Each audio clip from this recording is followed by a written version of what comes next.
reached out and asked if you had read the indictment. You said you read it word for word, page for page, right? I did. I keep up. I love Jackson. Even though they've not been in court and they've not been found guilty, it's just an indictment. They don't see it. My first statement was, think of your family. Think about your family. Put your family first. I never thought in a million years we would have been put in the situation that we were in. Never. Because we went through our whole career doing the right thing. It's utterly ridiculous to me. Utterly ridiculous. Utterly ridiculous.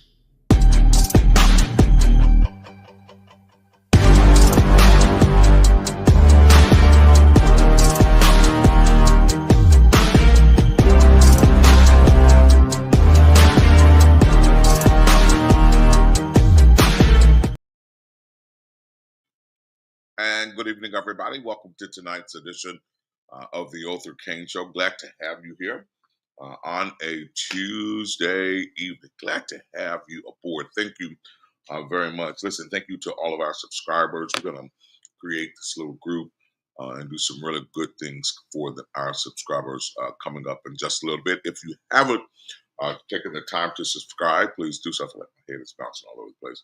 If you haven't taken the time to subscribe, please do so. If you haven't done so, we appreciate your support. As a subscriber, you'll be given some exclusive content.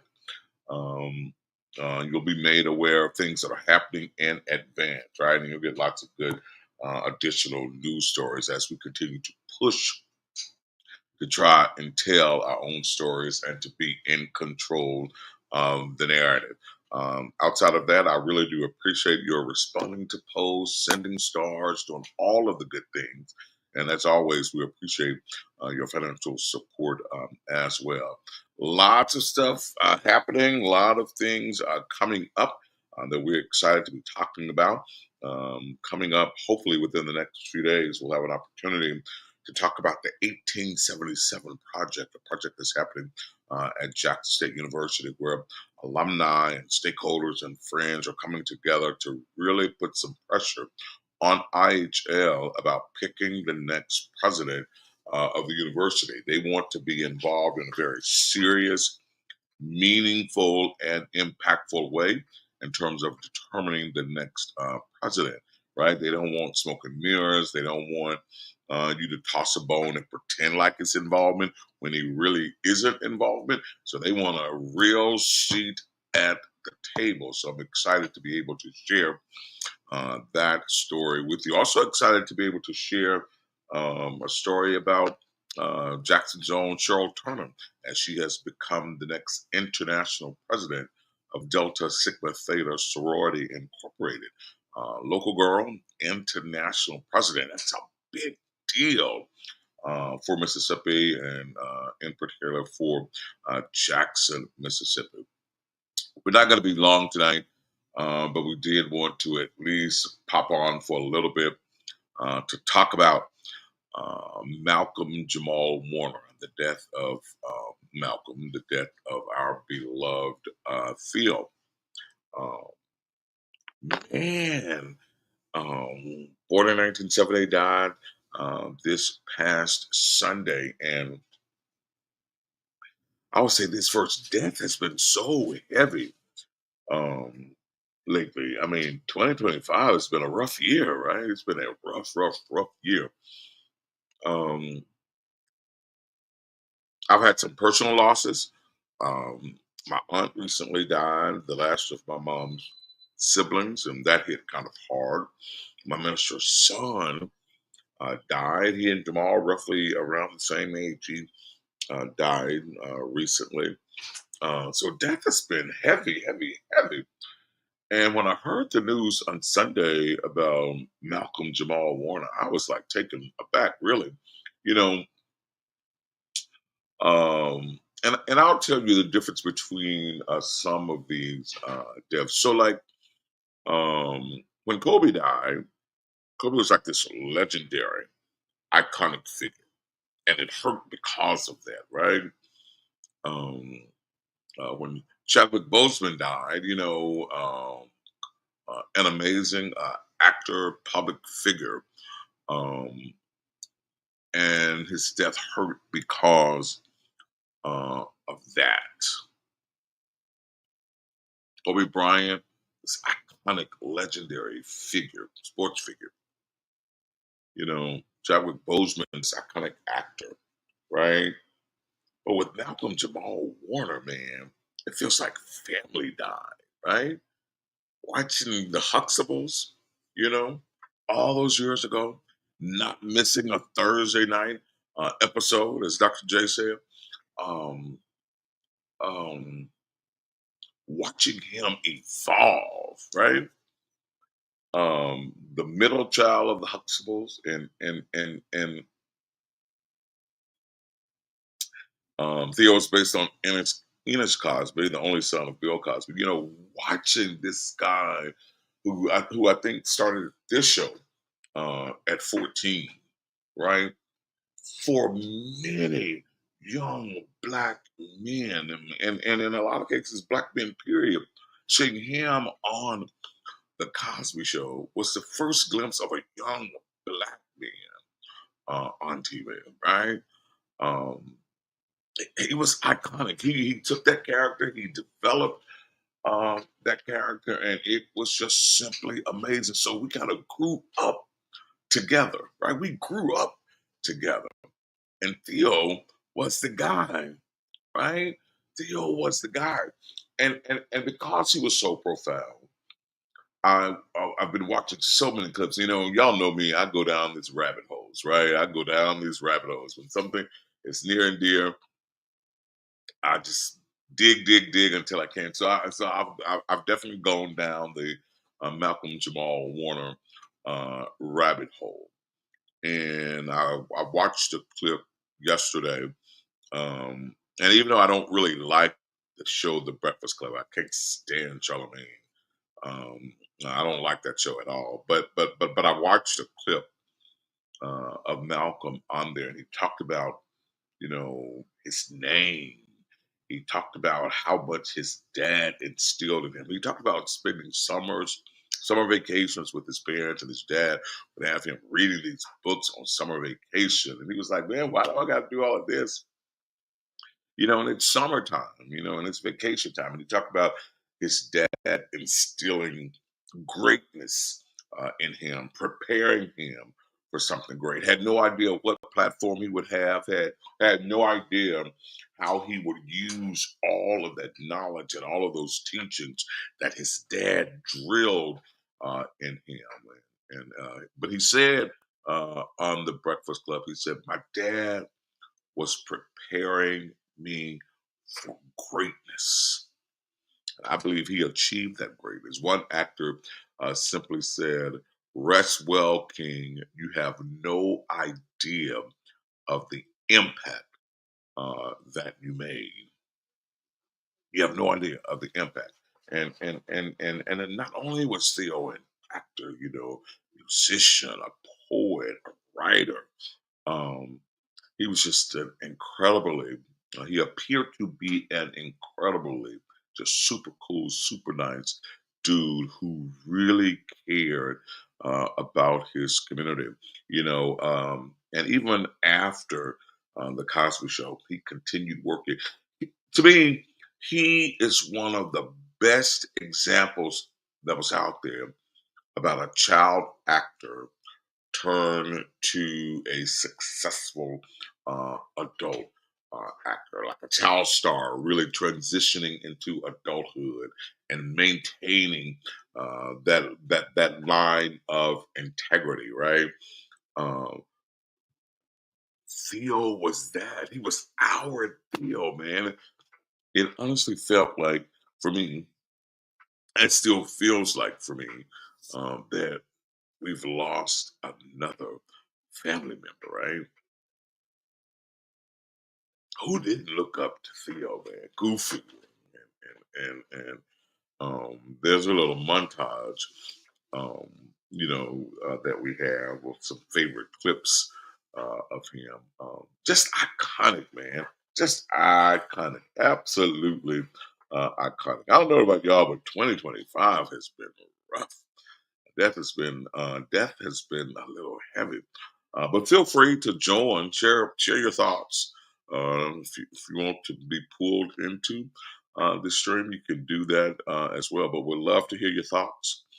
Love to know what you think about Theo. Man, I mean, this brother was more iconic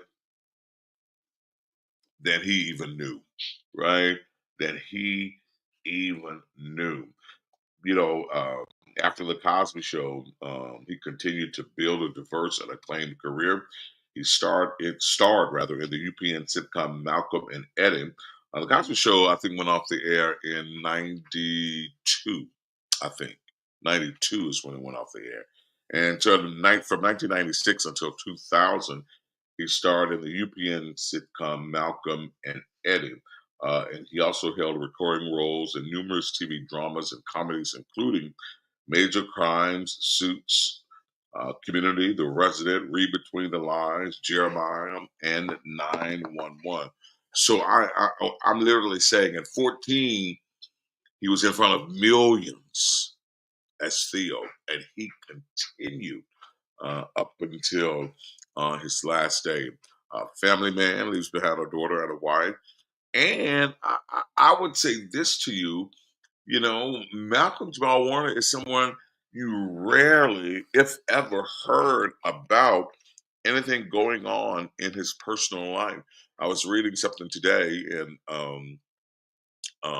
he said that he largely kept his wife and daughter of the media. In fact, he was on a family vacation in Costa Rica when this tragic incident happened. But I think he's left us all speechless, left us all wondering how or wondering why and how this happened, right? I think for all of us, we're questioning why this great loss. You know, I was watching a video today, and this social media influencer, she has an amazing following, and she said, "Why are all the good ones leaving when there are some that should be taken out?" I took it that she was referring to Donald Trump simply because she talked about him a lot, and and while you don't wish death on anybody, right? But I will say it was extremely funny. So funeral details have not officially been announced. The family did ask for privacy, but the tributes, I'm telling you, man, they are pouring, pouring, pouring in because he was beloved. He was absolutely beloved. What are your thoughts on Theo? What do you think, man? Um, I'm telling you, for me, the best example that I could think of is how much he cared for the Black community, how much he worked for the culture, right? How much time and sacrifices he really made for the culture. Even launching a podcast he did to really elevate the conversation about the Black experience, right? And wanting to work through all of the nuances that comes with just simply being Black. Katrina, you're right. Theo was everybody's little brother. He was, man. He was everybody's brother. Everybody's little brother. I mean, honestly, he really was. That's a great description. That's a great description. I think he was everybody's little brother. I think it was everybody's little brother. And I listened to Bill Cosby do an interview with Jerika. I can't even think of Jerika's last name on CBS. And one of the things that he said was, even on the set of the Cosby Show, that Theo never had a problem with going back to his room and studying. He was always prepared, knew his lines, timing was good, but he never had a problem studying. and perfecting his craft. Just simply amazing. Just simply amazing. You know, and the Cosby Show was iconic for so many different reasons, right? For so many different reasons, and one, you know, it sparked a conversation saying black folk didn't live like that, right? But it also sparked a conversation that um, black people, we're not monolithic, right? And that we all have varied experiences, and we all come from different sectors, right? And we're all different. We're not a monolithic kind of people. And so the Cosby Show was just so iconic in that regard because it broke barriers, and there were so many lessons. Excuse me. There were so many lessons every Thursday night when you watch that show, just so many lessons from the Cosby Show. I remember one in particular, you know, when Theo was not um, making the grades. Um, um, when Theo just wasn't making the grades, he was having challenges and difficulty in school, and again, he was loosely based on um, Bill's real son, um, um, and so he had these challenges. What that episode did for Black America and America at large, it really helped to define a turning moment in challenges and learning disabilities, and it increased testing across the country, both black and white, and increased testing.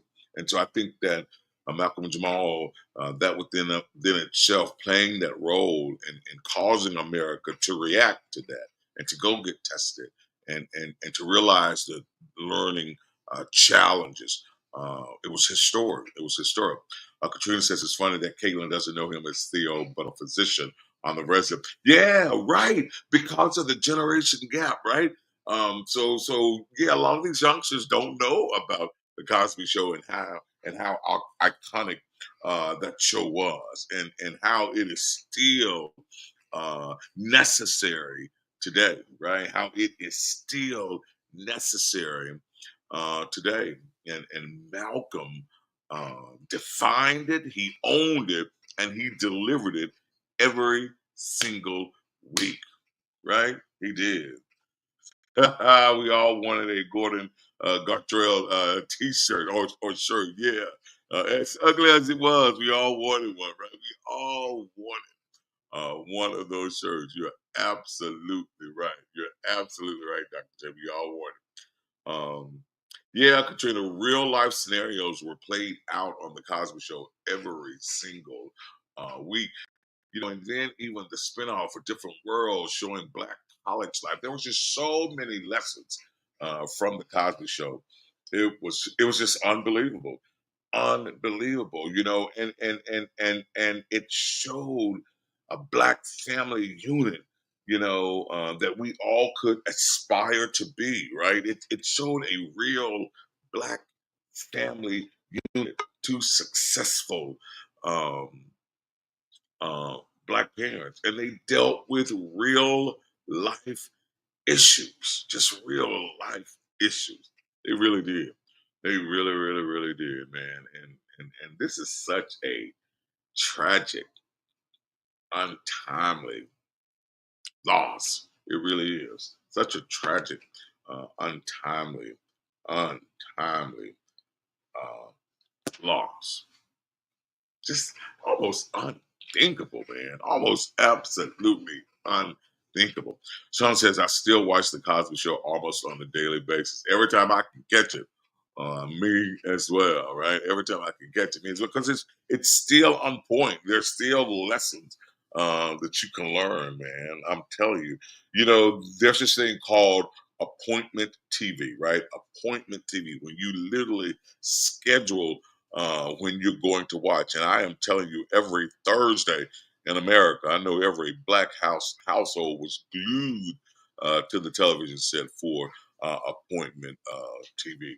I mean, it just really was. Just absolutely, really was. Just simply, was simply one of the best shows ever done.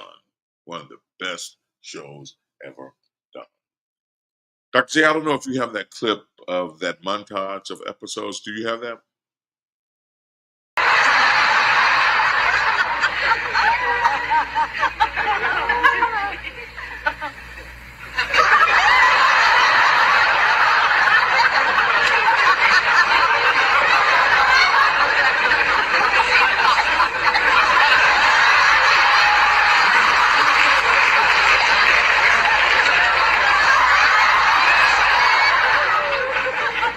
Instead of acting disappointed because I'm not like you, maybe you can just accept who I am and love me anyway because I'm your son.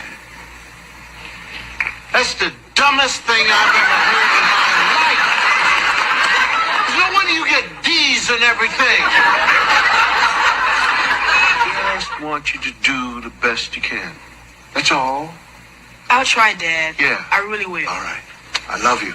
Yeah, Dad. Huh? I know. Yeah.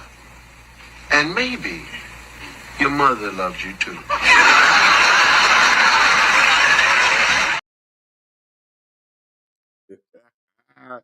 Man, I'm telling you, one of the best. I don't know if we played that from the beginning or if we jumped in the middle because I was looking for another pursuit. But I am telling you, every single episode was Katrina.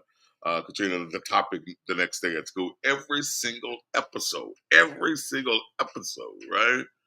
Mm-hmm. Theo got his ears pierced on that episode. That is hilarious. But big kudos to Bill Cosby and all of the folk that brought us that show to show us black excellence, right? To really defy the odds of what folk were thinking and the box that folk were trying to put us in, right? They defied that with the Cosby Show, and Theo was a key figure, a central figure. You know, I was reading where, at 14, 15 years old, he's out speaking to millions of people, and he was saying this during that interview. He was out speaking to millions of people, traveling the country, speaking to people, and again, not realizing what his dad was instilling in him at the time. He bucked against his dad, making him read these history books, and then getting to class, and sometimes it became topics of conversation during his own regular schooling. And he said that he realized none of the kids around him could, they weren't answering the questions the same. They couldn't explain the same. And he said then it became so abundantly clear to him that what his dad was doing was really preparing him for greatness, and he was equipping him with the tools he needed to succeed. And that's how he really developed his love for community, his love for his people. Right, gone too soon is a serious understatement. Gone entirely too soon. So our hearts, our prayers go out to Malcolm-Jamal Warner, to him, to his family, his loved ones, all that knew him, all that loved him, right? Tough pill to swallow. Tough pill to swallow. Whew, man, I am telling you. So they're. I know for sure. I've been um, editing some stories. So I know there's a story that's coming up with him. Jamar says Keisha and I pull him is his age, so Malcolm-Jamal Warner still was like a big brother to me. The way that character developed was absolutely outstanding, man. Absolutely outstanding. Yeah. So he's like a big brother to you. For me, he was like a brother. Brett, I'm a couple of years older than him, but man, everybody's brother. Everybody's brother. Everybody's brother. Almost just unbelievable. It's kind of hard to process it, right? Kind of hard to process this one. But again, a great example of Black excellence. And I think that we can relish in the fact that he was the standard, right? To see this young black guy on TV, for us at the time representing an icon, that we could see a young man that looked like us on TV. So many, Dr. J, you're right. So many iconic episodes. And Dr. J says one of our favorites is when they moved all of his things out and he had to pay rent, get a job. Season 2, episode 21. Oh, okay, then you know it that specifically. Um, but yeah, so many iconic lessons, major lessons, that we learned from the Cosby Show.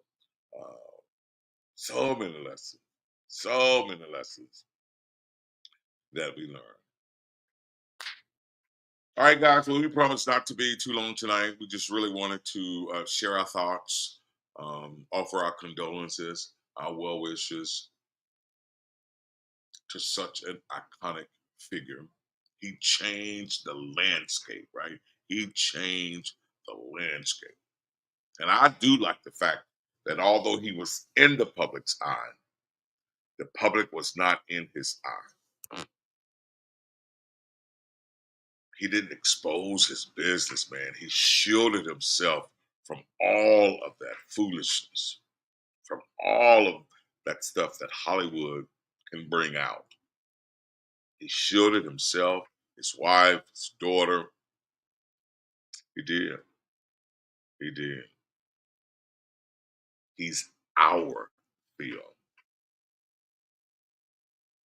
Our Theo. And we mourn his death, but his legacy will live on. And when that guy said, "Rest well, King, you have no idea what you did for us." He wasn't looking to be that kind of role model. It was just in him. It's just who he was. Not just as an actor, but as a human being. It was who he was. Absolutely who he was. I hope, though, as tragic as it is, it's my hope that we can build on his greatness, that we can continue that. And whenever we're having a bad moment and we want to snap, we want to go off, we want to set the record straight. It is my hope that we remember Malcolm-Jamal Warner and build on his greatness. Let's do that. Let's take the lessons that we learned from Theo, share them, and try to implement them. Right? Don't let one bad moment ruin your entire day. It takes a lot to act a fool. Right? It takes a lot to act a fool. I like that, Tiffany. I like that. Malcolm Jamal Warner, aka the culture's brother. He was, man. He was. He worked for the culture. He appreciated the culture. He represented the culture well. He held the culture to high standards and he delivered every single time. So he's the culture's brother. I like that a lot. Absolutely. And again, it's my hope you're pressing up against something, that we can remember the spirit of Malcolm-Jamal Warner. He lifted us, man. Black excellence. He lifted us. Absolutely. Jamar, he's absolutely a Grammy winner. Absolutely. A good musician. A good poet. A good poet. The culture's brother. That's good.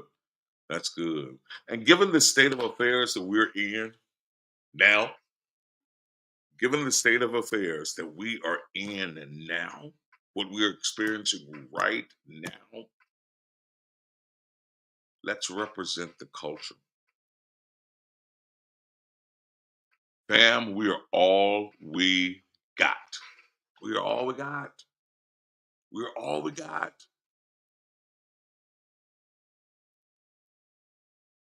We need to become, in Tiffany's word, the culture's brother or sister. We need to become that. We are all we got. Don't let all of these distractions from Trump and all of these other things and ways you're being distracted. Don't let that make you miss the mark. Absolutely. A true lyricist, man. I'm telling you, again, like I said, going down that rabbit hole, I watched this spoken word piece that he did for Black History. Powerful, man. Powerful. Powerful. Absolutely powerful. Don't miss the mark. With all the foolishness going on now, all around us, don't miss the mark. Let the greatness of Malcolm-Jamal Warner rise up. Let that greatness rise up. All right? Thank you, guys. Just wanted to come on. Couldn't miss this moment without talking about Malcolm. All right? Hope you guys have a great night. Hope you have a great night. We've got some really exciting shows coming up. And I can't wait to start promoting them and giving you an opportunity to sow a seed and to share with us. And we'll start those promotions on tomorrow. Have a great night, everybody. We'll talk to you again.